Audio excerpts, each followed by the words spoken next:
Hello and welcome. You are listening to Pint Size Therapy, where we explore all things related to mental health healing, personal growth and development, emotional wellness, and the human experience in pint-sized bites. I am your host, Dr. Aletha Clark, a licensed psychotherapist, certified hypnotherapist, and master addiction counselor, and I am happy to have you here with me today as you embark on your mental wellness journey. While I appreciate you tuning in, don't forget this podcast is informational only and is not a substitute for seeking out your own mental health counseling with a licensed professional. So join me as we jump into today's episode. Hello, and welcome to today's episode of Pint Size Therapy. Today we're talking about something I've said many times to clients. Be careful of turning red flags pink. You know, those gut feelings you get about someone or something, the ones that tell you to proceed with caution. They're there for a reason, and in today's episode, we'll explore why it's so important not to ignore them. This will be part one of a two-part conversation. Today, we'll dive into what it means to turn red flags pink, why it can be problematic, and why we tend to downplay red flags. So whether you're reflecting on past relationships or currently navigating one, this episode is for you. So let's really break down this phrase, turning red flags pink. What do I mean by that? So red flags are clear signals that something is wrong. Something is out of alignment with your values, your boundaries, or your emotional safety.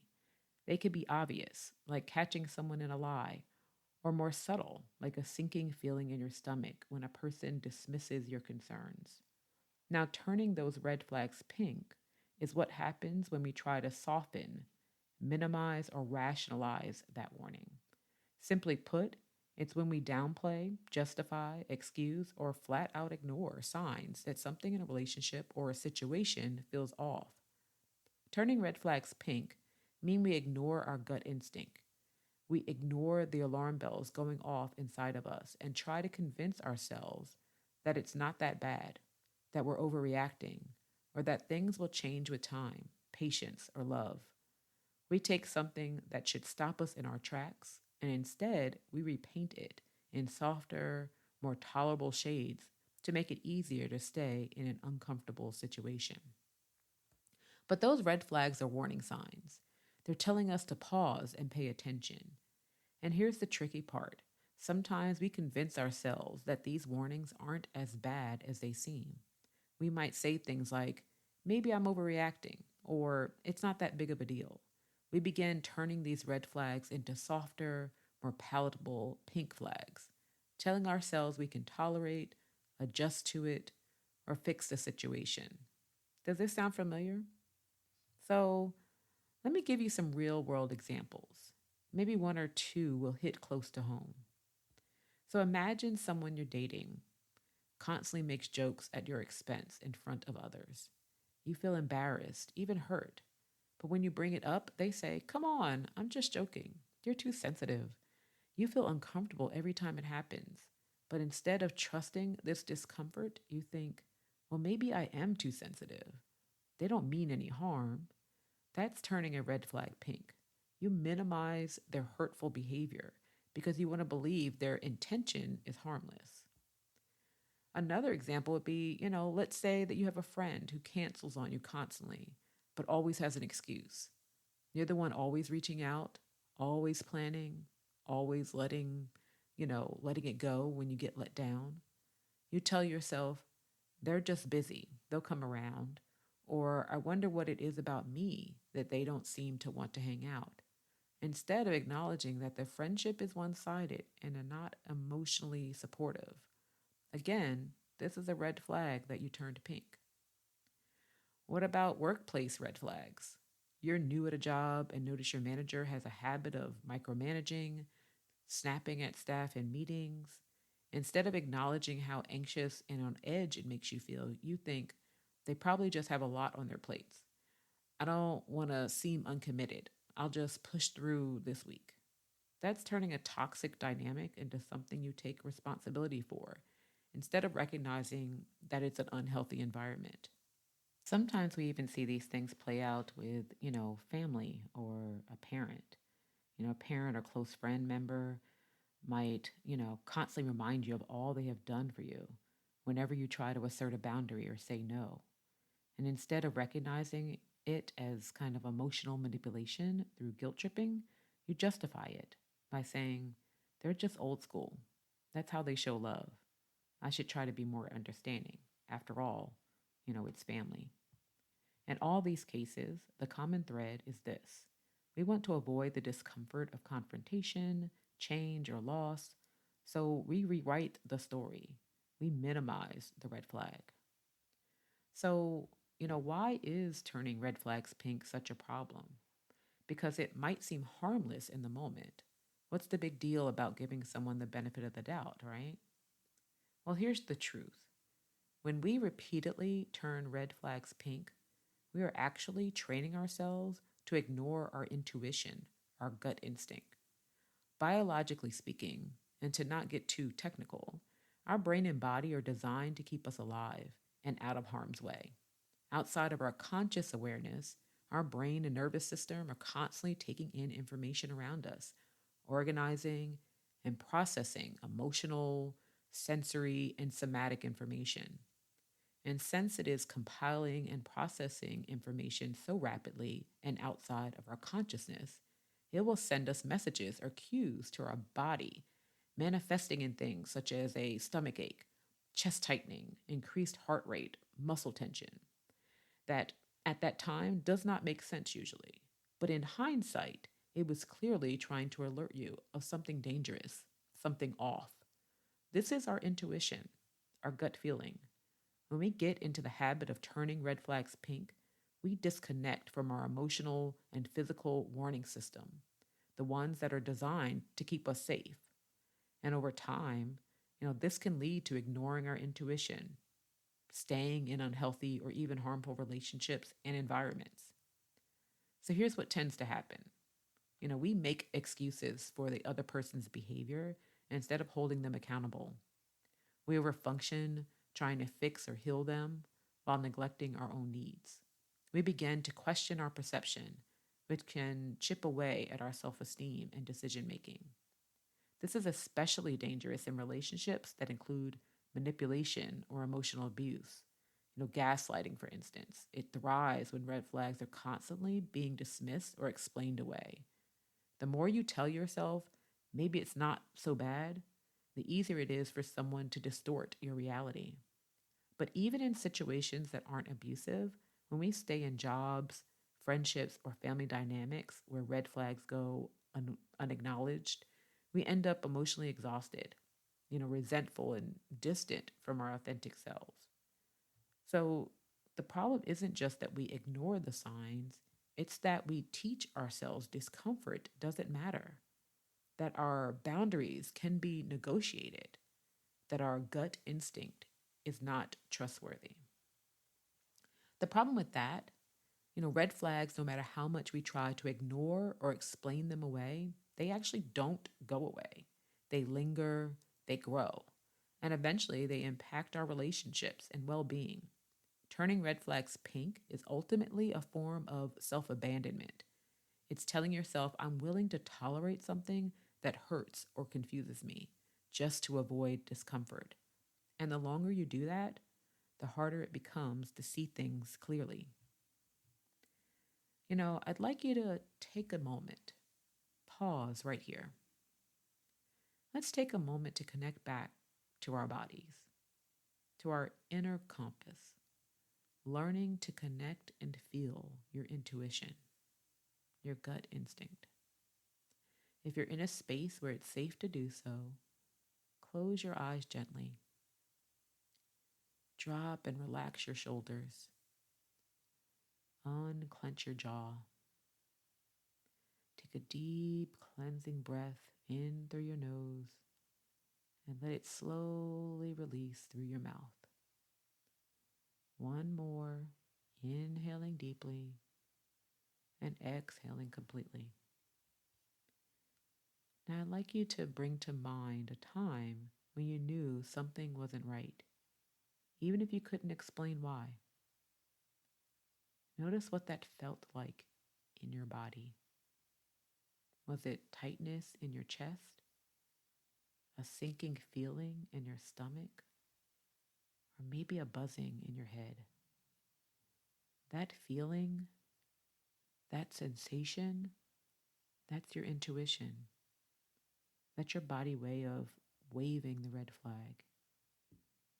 Take a moment to thank that part of yourself for showing up, even when you didn't know what to do with that information at that time.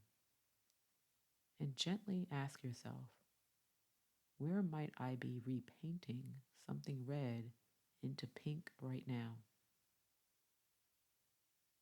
There's no pressure to solve it today. I want you just to sit and notice it.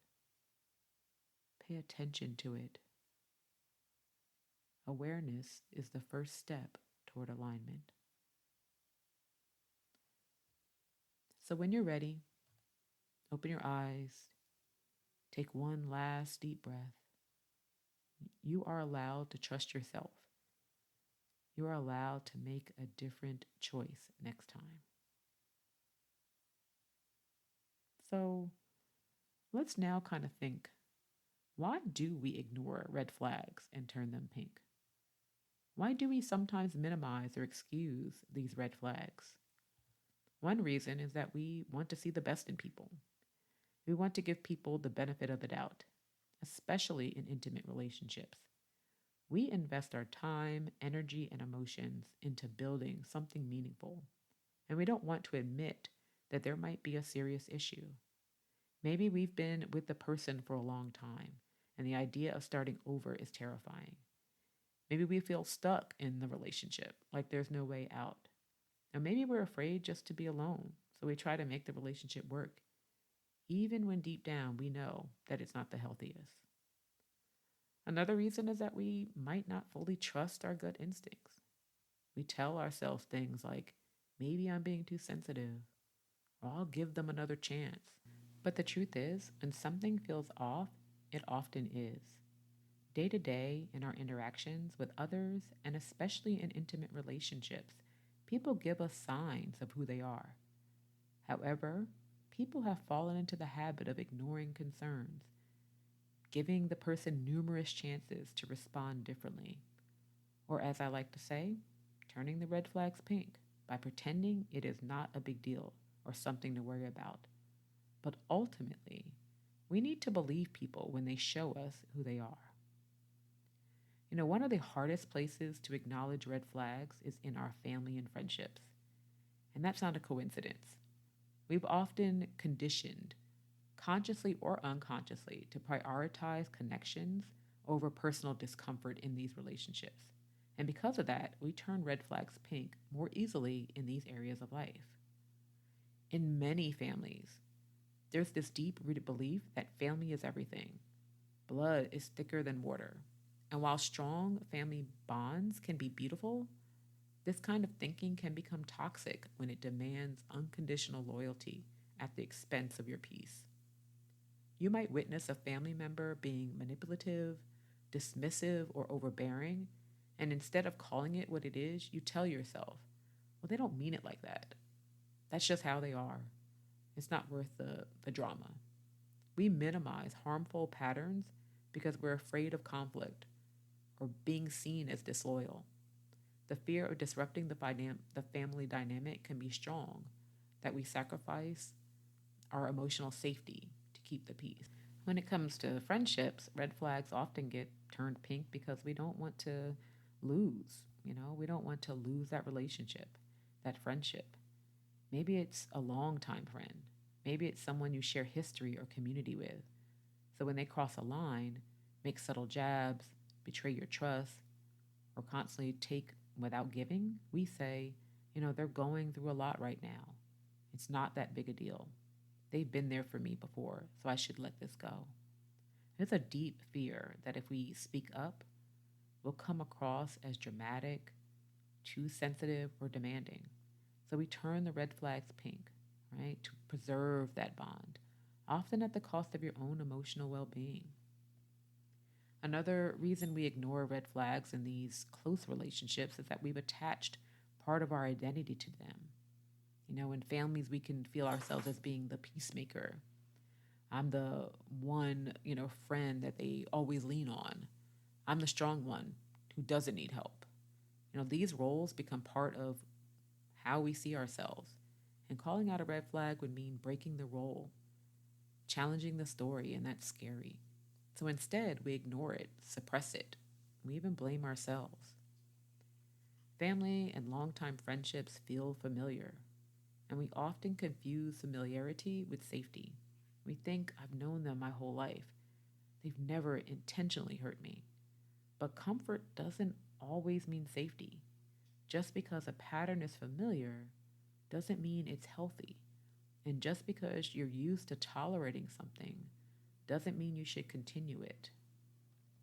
Many of us were raised in homes or communities where boundaries weren't talked about, let alone respected. We may have seen people tolerate toxic behaviors, sweep issues under the rug, or be praised for being selfless while silently suffering.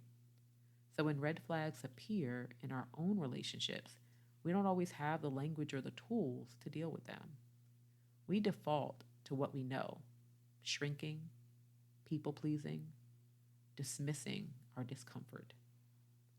Turning red flags pink in families, friendships, and even relationships is often a coping strategy. We're trying to maintain connection, avoid conflict. We've come to be very comfortable in the situation. We're trying to even protect ourselves from the emotional loss. But the truth is that sustainable relationships can handle truth and boundaries. The people who truly love and respect you won't require you to turn red flags pink in order to keep them around. So, as we wrap up part one of this two-part conversation on turning red flags pink, I want to take a moment to honor the truth we've explored together. We've talked about what it really means to turn red flags pink, how we sometimes soften, we rationalize or downplay those gut level warning signs. We shared real life examples across relationships, romantic, professional, family, friendships, and even the red flags that show up within ourselves. And we explored why it's such a problem, not just because the red flags stay, but because when we repaint them, we start to lose trust in our own intuition. We dug even deeper into why we do this, the fear, the conditioning, the cultural messages that tell us to tolerate more than we should. We look at how this pattern shows up specifically in our family and friends, and even in our relationships, where loyalty and history can cloud our clarity. And we ask the hard question, what does it cost us to kind of keep ignoring what we already know? So here's the bottom line. Turning red flags pink is not a kindness to others. It's often a quiet betrayal of yourself. So here's your invitation for today. Take this conversation with you. Reflect on where in your life you might be repainting something red into pink. What are you tolerating that's costing you peace? What have you minimized that really deserves your attention? And most importantly, what would it look like to trust yourself more deeply starting today? Thank you for being here. Thank you for doing the work. And remember, your intuition is not exaggerating. You're not too sensitive. You don't have to repaint red flags to keep someone in your life. You deserve to be safe, seen, and supported without conditions.